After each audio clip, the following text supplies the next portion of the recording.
Welcome to the CBS Radio Mystery Theater Archives, the only YouTube channel which has the original classic episodes of the CBS Radio Mystery Theater in order with no ads. Thank you for listening, and now, enjoy the show.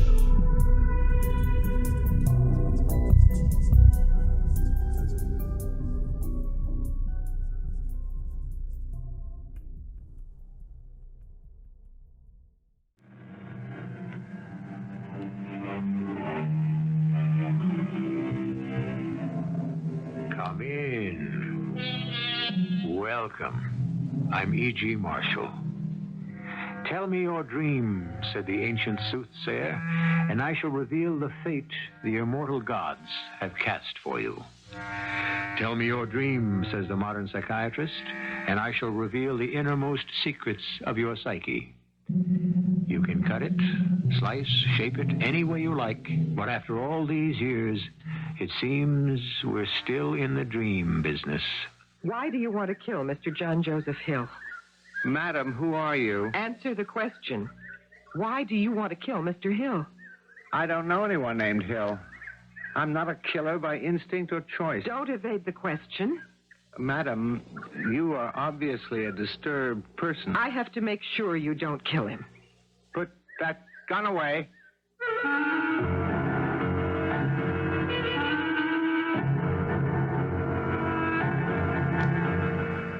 Our mystery drama, You Tell Me Your Dream, was written especially for the Mystery Theater by Sam Dann and stars Teri Keane. I'll be back shortly with Act One. It happens. You ask, what was that sound? And everyone looks at you quizzically. Obviously, you were the only one who heard it. A sound, or perhaps a brief bar of music, a voice, a glimpse of a face, a flash of a color, a fleeting sensation, so strange, so unreal, it defies description. No one else has seen or felt or heard any of these things, but they were real. For you, they were real. We're in a room, a neat little room, in which a neat, lovely lady is now living. It looks like a nice, well-kept hotel room, except for one thing. There are bars on the windows. May I come in? Dr. Geller. May I sit down, Dr. Abelson? Let's get it over with. Ah, Lucy. And I was your star pupil, too. Well, you see, even the great Dr. Geller can make mistakes. Lucy, what happened? You know what happened. I made a statement. Why did you kill him? I had to. But why? To save my patient's life. And my own. Oh, come now. It's all there. I wrote a statement. This? Yes, Dr. Geller. I go back a long way, my dear. I know you do, Doctor. Lucy, I have known personally the great pioneers of our science, starting with Freud, who was the very first psychiatrist. All the good ones had that certain quality. You have it, too. I'm afraid not. No more. Dreams. Our first discoveries came from dreams. What have you discovered in dreams? I've discovered that I can be charged with murder. Lucy, what happened? I told you. I made a confession. Lucy, I am not just the court-appointed alienist. I'm your teacher, your colleague, your friend. You know you can trust me. Oh, but can I trust myself? All right. He came into the office, a man close to 50, but in the prime of his life. Tall, attractive, handsome. Virile. His name, John Joseph Hill, Jr. He was quite ill at ease. After a few minutes, I said to him, "What is bothering you?" Doctor, you don't know what it's costing me to sit in this chair. Mr. Hill, we've already discussed the fee. I'm not talking about money. Well, then what are you talking about? Dr. Abelson, for a guy like me to go to a shrink... Now, excuse me, I didn't mean that as an insult. I understand. I'm not sure you do. To a guy like me, shrink, psychiatrist, that whole crowd, it's all a joke. Like they're all crazy. Who goes to weirdos, you know? And? But I reached a point where Yes? I spoke to a priest. He's a regular guy, Father McLean. We batted it back and forth. He said, "Jack, I can only give you 1/2 of the help you need." Half? Yeah. I can help you find peace, he said. But first we must discover the nature of the demons that drive you. The demons that drive me. And he told me to see you. Me? Well, somebody like you. You know, a shrink. I just couldn't do it. Me, never.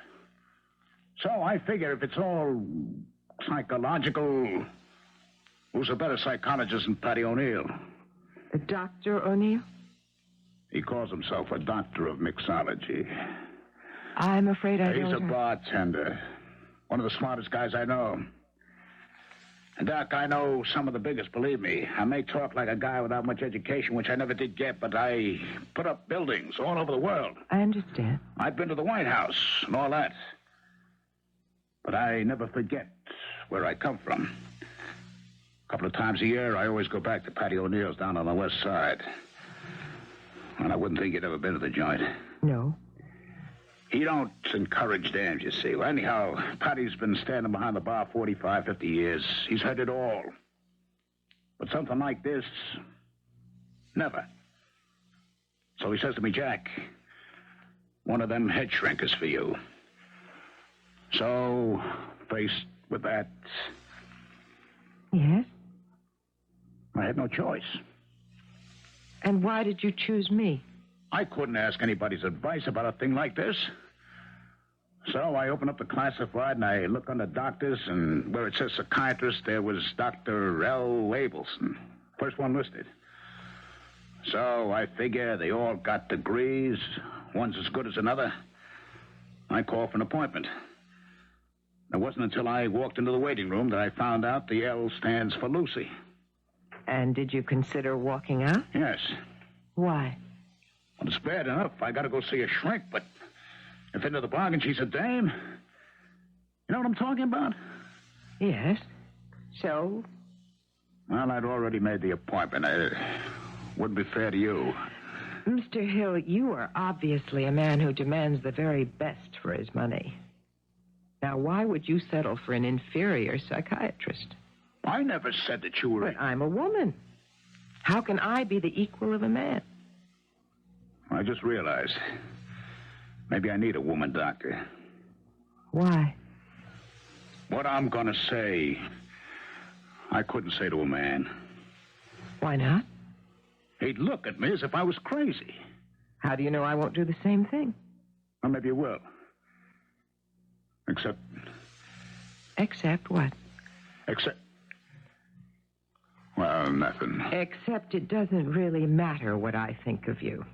But for a man to think you're crazy means a personal loss of stature. You can't tolerate that even from a doctor. You have to take me seriously. You can't look at me like I was some nut that walked in here off the street. I mean, I've been to dinner at the White House. I've already made a note of that. And I'm telling the truth all the way down the line. Suppose you begin to tell it. Well, it started a year ago. I had this dream. I saw this face. I didn't think anything of it at first, where you're always running into strange faces in a dream, aren't you? It happens. But then every night I'd keep dreaming about this guy. Tall, thin, middle-aged. He was always there. Where? Everywhere. And did you speak to him?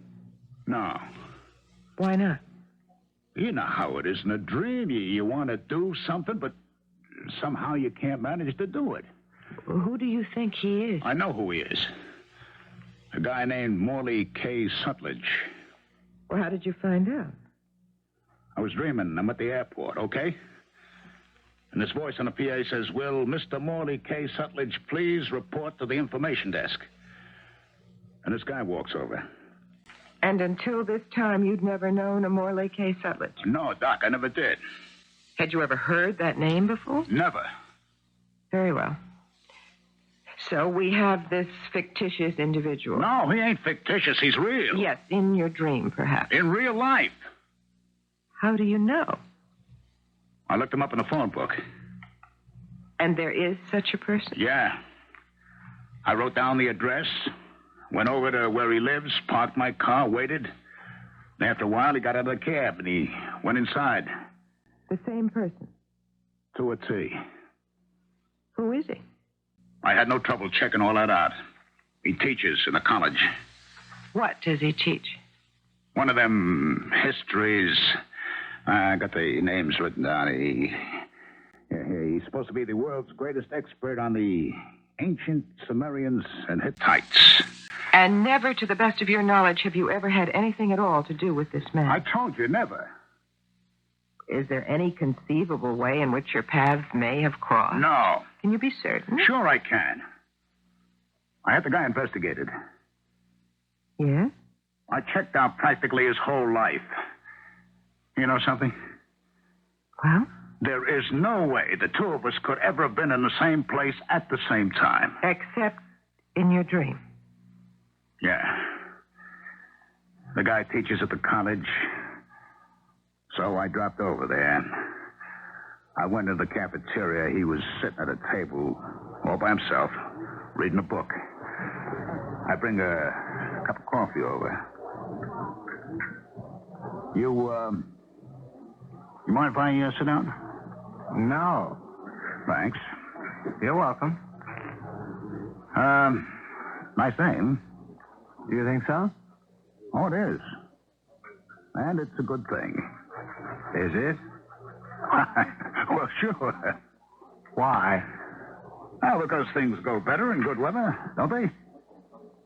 Not all things. Well, Wars, for example. wars. Oh, yeah.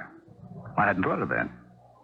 Bad weather has saved countless lives during wartime. Now, sir, I have enjoyed our conversation, but I must be excused. Oh, sure. Hey, you know, you look familiar. Do I? Yeah. Do we, know each other? No. Well, could we, maybe have met someplace?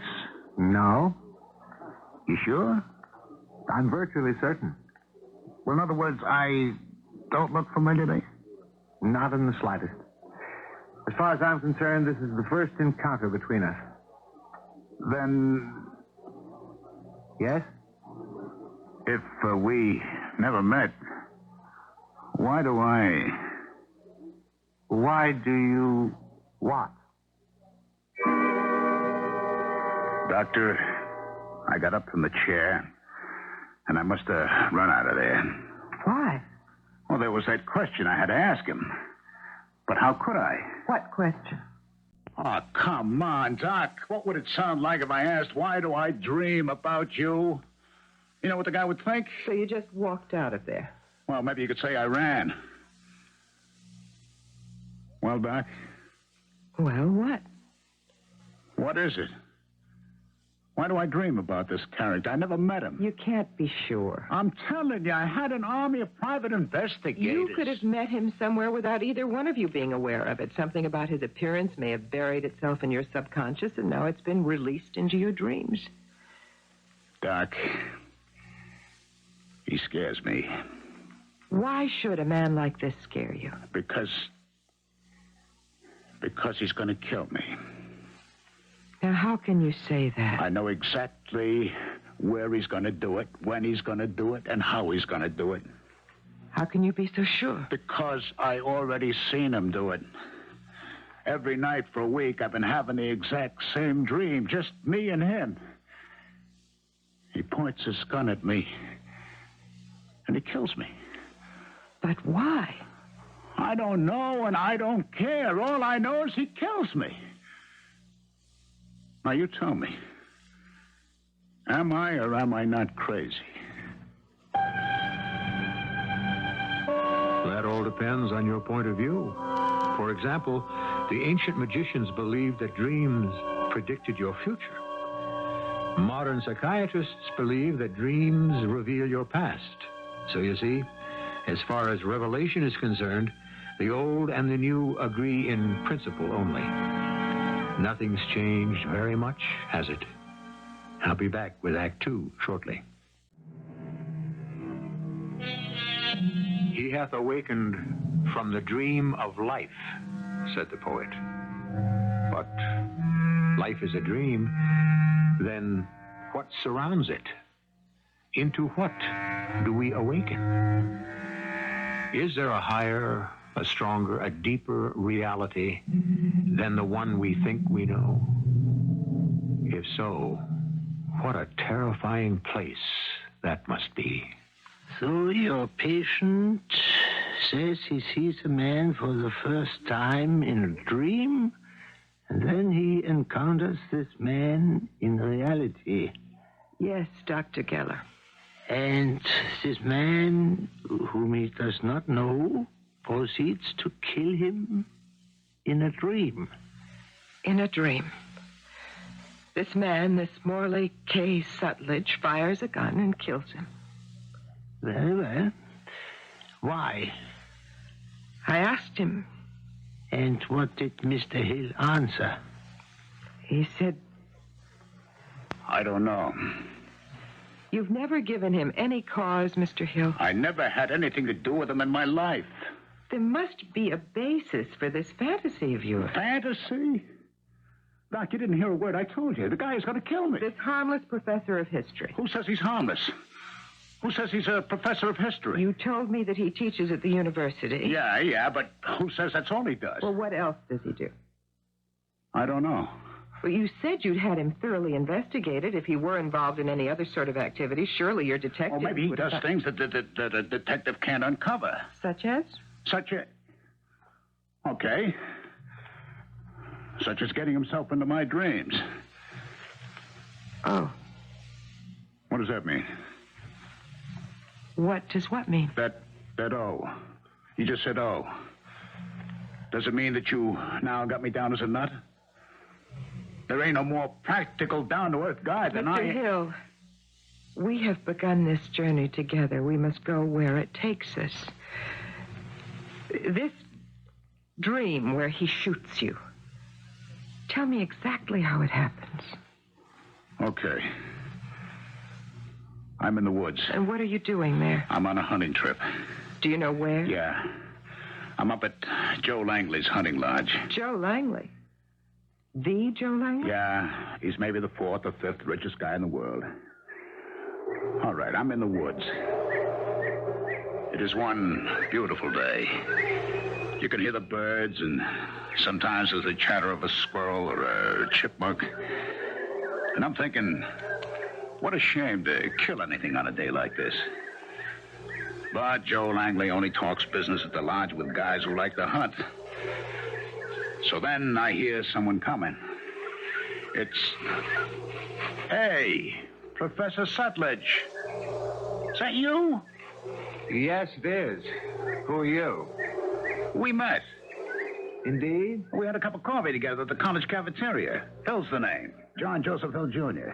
But everyone calls me Jack. And what do you do, Mr. Hill? I build buildings. Big ones? Oh, yeah. Maybe some of the biggest in the world. That's fascinating. What are you doing up here? I'm supposed to be hunting. Oh? I'm a guest of Mr. Langley's. I assume you are also, since I understand this is his preserve. Oh, yeah, this whole place. It's over 10,000 acres. There's something regal in that concept. The divine right of ancient kings to say that only I may roam this land and kill at my pleasure. Regal or obscene, depending. Do you like to hunt? I despise it. Well, what are you doing here? I've been seduced. I'm seeking support for an archaeological expedition to a site in ancient Mesopotamia. Mr. Langley is interested, but he will trust no man who hates to hunt. And so I must lie in order to pursue an honest endeavor. I'll join the club. I got a development project, so I have to come up here to score points, too. What kind of gun you got there? Oh, just something I bought for the occasion. That's a Carrington 30. I wouldn't know one from another. I just asked the store clerk for a sort of middle-quality rifle. Is the safety catch on? What, the safety? Oh, you shouldn't walk around in the woods or anyplace else with the safety off. Which is the safety? No, not that. Oh, but No, take your finger off that kid. Careful. Mr. Hill. Run. I'm sorry. I just... Don't stand and get a doctor. The whole idea of a gun, it makes me nervous. Get a doctor. Yes. At once. He drops his gun. He runs off. And I'm just lying there. I look down at my chest. The blood is soaking through my shirt. I can feel the cold lead of the bullet in my heart. And that cold lead is making me feel cold all over. Everything starts to get dim. The sun kind of fades out like a light in a theater. And the song of the birds gets quieter till I can't hear them no more. Soon I'm alone. All alone in the dark. And I'm dead. I know I'm dead. And that's what happens in your dream. Every night. And what is there that I can do for you? Tell me what it means. We would have to work together for weeks, months, perhaps years to discover the well springs of this fantasy. Is it a death wish? Weeks, months, years. You're supposed to be a doctor. I'm not supposed to be a doctor. I am a doctor. All right, then act like a doctor. Why do I dream of this guy? Am I all right? You know what I mean? I think so. Then why? We could say you have been given a warning. Yeah? By who? I couldn't hope to explain it. I'm not sure I can understand it myself. A warning. By whatever incomprehensible forces that swirl about us, inside and out. A warning. A man named Sutledge will kill you. But why? Maybe you need him. To kill me? Perhaps you don't want to be doing business with Joe Langley. Why wouldn't I? I don't know. How hard a bargain does he drive? Well... The only time you go to him is when you can't raise financing anywhere else. How did you know? It's true, isn't it? Yeah, it's true. So your dream is only telling you to keep away. Yeah, that's what I figured myself. Well, thanks, Zach. For what? You had the answer all along. Yeah, but a bum like me, where do I come off getting bright ideas? I had to see if somebody smart agreed with me.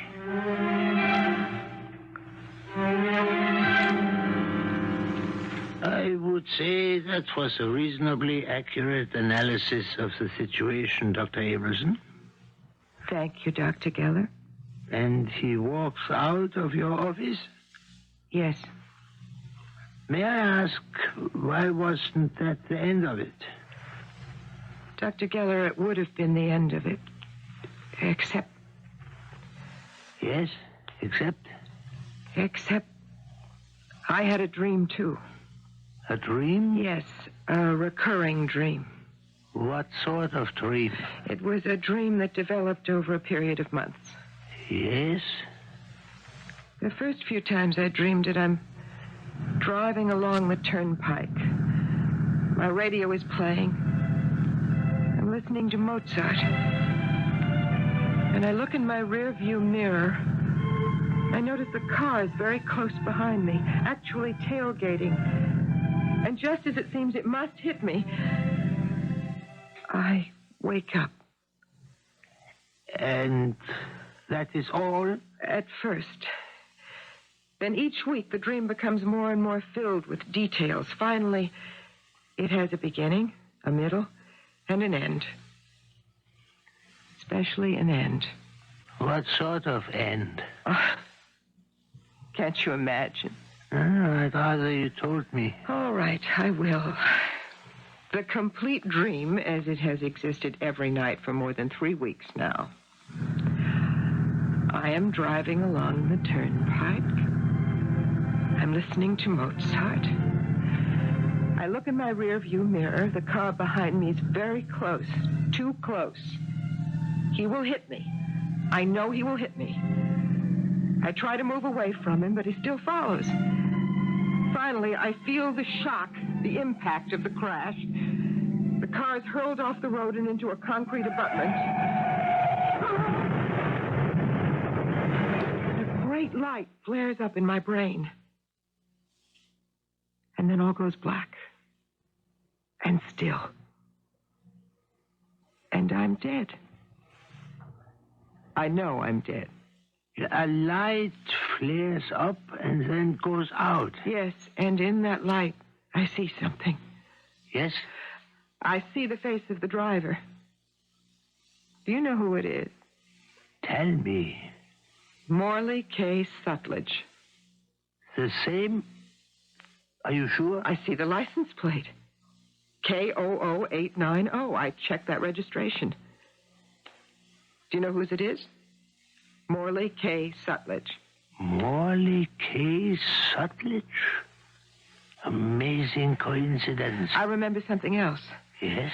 The radio announcer's voice just before he started the Mozart recording. Do you know what he said? Tell me. Good morning, ladies and gentlemen, and what a bright morning this is. The 28th day of October. Let's get off to a sparkling start with some sprightly Mozart. The 28th day of October. That would be about a month from now. Yes, Doctor. So I knew that on the 28th of October, Mr. Morley K. Sutledge would kill me. Because your dream said so? Yes. And that's why I had to kill him. Couldn't you have done something less spectacular? Couldn't you have saved yourself by not driving on the turnpike on October 28th? No.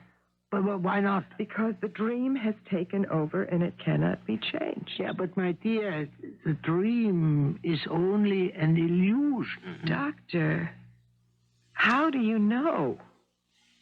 How can you be sure that this, what's happening right now, our conversation, how can you be sure that this is not an illusion?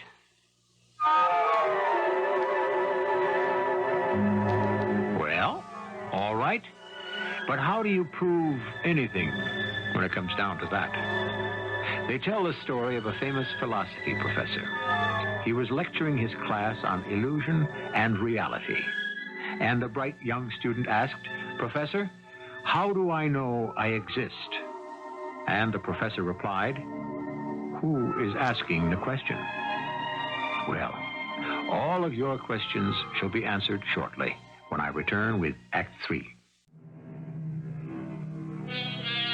It was the Spanish playwright who said, "Life is a dream, and even dreams are dreams." Yes, it's all in the mind, and the mind is a divine engine that is capable of wonders far beyond our comprehension. It leads us into places that the intelligence cannot yet understand. Indeed, when you add it all up, how little we know. Very well, Lucy. You dream of being killed by this Professor Morley K. Sutledge. Yes, in an automobile. Yeah, but I must ask you again, why didn't you keep off the turnpike? I couldn't. I don't understand. If you are convinced you are going to be killed... Believe me, I couldn't. I tried. Every morning as I would leave my apartment to drive to my office, I would deliberately attempt to use Main Avenue. But I always turn off at the ramp. Now, surely... It's as if I'm responding to someone else's will. Who? I don't know. It's something that overrides my own powers. I'm forced to take the turnpike. Well... You don't know what to make of me, Dr. Geller. No, I don't. Well, I don't know what to make of myself either. Now, Lucy, you know why you dream of Sutledge, don't you? It's all autosuggestion. His name was brought up by your patient as a menace, and so it has crept into your own subconscious. That's an easy assumption. Well, does that make it invalid? My father was a doctor, a general practitioner. When he heard I was to become a psychiatrist, he said, good. You know why? I can't imagine. He believes that doctors were constantly exposed to the infectious germs of their patients. Well, we psychiatrists are no better off. We can also be infected by the virulent psychosis that constantly surround us. I don't believe it. I know for a fact you are not a very confident driver. Is that true? Well, You are afraid of the turnpike. That is not so. Lucy, Well, you force yourself to use it because you realize your fear is irrational. So, we have the turnpike, a frightening thing. Your patient mentions a man named Sutledge, a frightening person. Your subconscious puts both of them together. And your dream declares that Sutledge will kill you. you know, Doctor, one day a psychiatrist will listen to a patient and say, you are right. I am wrong. I wish I could say that to you. Now, to return to your sworn statement. You came to your office about a week ago. Mr. Hill was waiting to see you. Yes, he was agitated, nervous, was smoking one cigarette after another. He said to me, Doc, all that stuff we went through last time I was in your office, what did it all mean? well, what do you think it Oh, meant? come on, Doc. I pull that same stuff in business. Ask me a question with a question. On one level, it meant you really don't want to do business with Joe Langley. Yeah, and what else? You feel so threatened by Joe Langley that you see your death, symbolically. Okay. I want to tell you something. I'm going up to the Langley Lodge this weekend. And Sutledge will be there, too? How did you know? I'm afraid to think about how I know. Is it true? Yeah, I had to be sure, so I made an excuse to call Langley's secretary. By the way, I asked, anybody else going to be there? And she said, yeah. A Morley K. Sutledge. So they are. There's only one thing I can tell you. Don't go. Yeah. That's what I keep telling myself. So, what's the problem? I know I can't stop myself from going. I know I have to be there. But I'll be in the woods just like in the dream. And I know I'll go through with it because I can't change any of it. But why? Why can't I just not go? I don't want to go. But you are going. Yeah. You know, of course, that you will do nothing to stop Sutledge from shooting you. I know. And there's nothing anybody can do about it. Maybe there is. Maybe everything will be all right.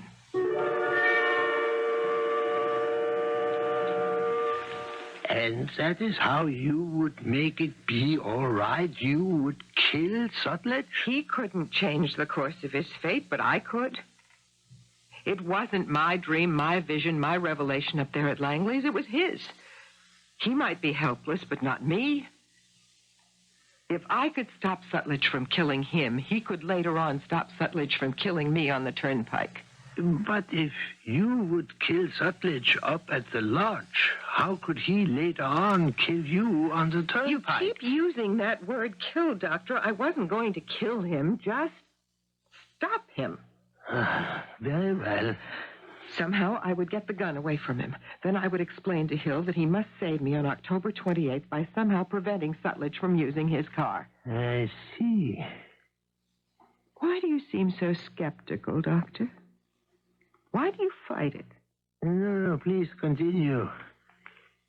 You were only going to stop Sutledge, but in the end, you killed him. Why? Everything went wrong.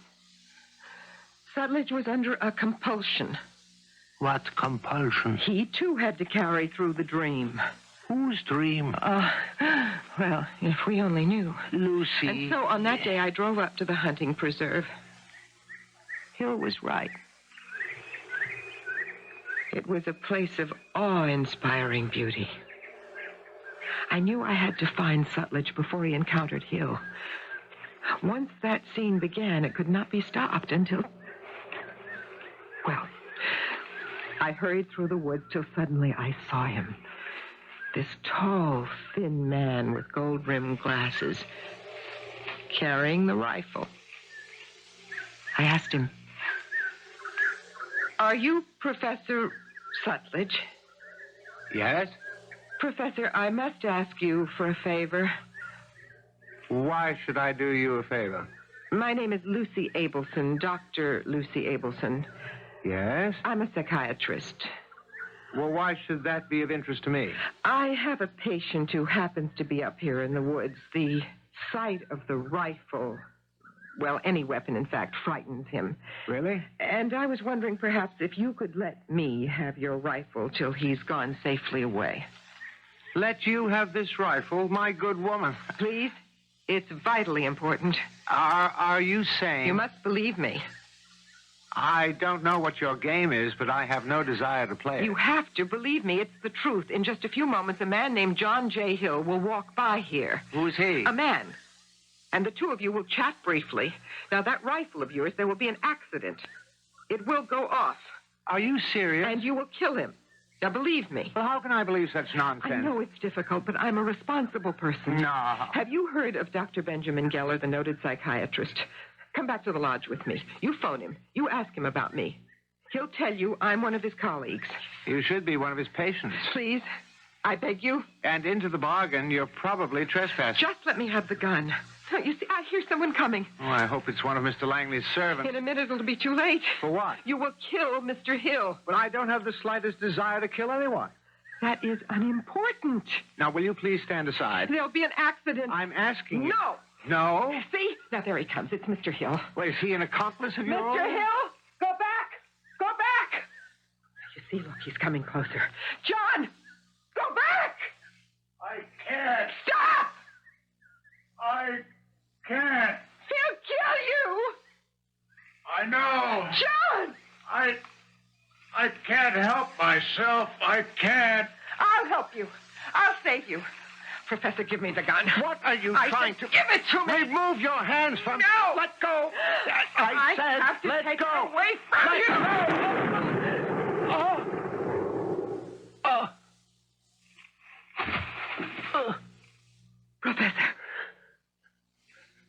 Professor.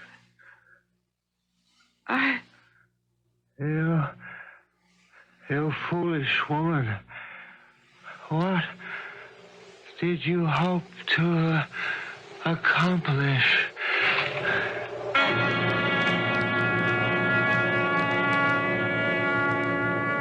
And he was dead. Yes, Dr. Geller. And some of Mr. Langley's servants saw what happened. I read their statements. They said you and Professor Sutledge were having a fight. You attacked Professor Sutledge without warning. But that isn't true. When I go to trial, I'll explain the whole thing. If you go to trial, I have been assigned by the court to determine if you are competent. You can't believe I'm not qualified to stand trial. Oh, no. I'm sane. Mr. Hill will testify about dreams, and that will give me credibility. I'm afraid not. You see, I have spoken to Mr. Hill, and he says he has no memory of those dreams. He can't deny he came to see me. Oh, yes, but he cannot recall why. It is quite possible that the trauma of seeing Professor Sutledge die erased the memory of the dream completely. Oh, no. And it is also possible that Mr. Hill, being very much the practical man of the world, does not relish the idea of telling everyone he went to a psychiatrist because he was afraid of a dream. But he did. Poor Lucy. You fell in love with him, didn't you? No. Why not? We hear of so many patients who fall in love with the analyst. Why shouldn't the analyst fall in love with the occasional patient? He won't testify. No. But, my dear, everything will be all right. You'll get the best of care and treatment, and in a year or two, you will be as good as ever. You don't believe me, Dr. Geller. I'm telling you it's true. We have seen the future in a dream. My dear Lucy, if you persist, I can see your future while we are wide awake. It will be here, in the sanitarium. But I'm telling you the truth. Please, Lucy, try to understand. No. It's the truth. The truth.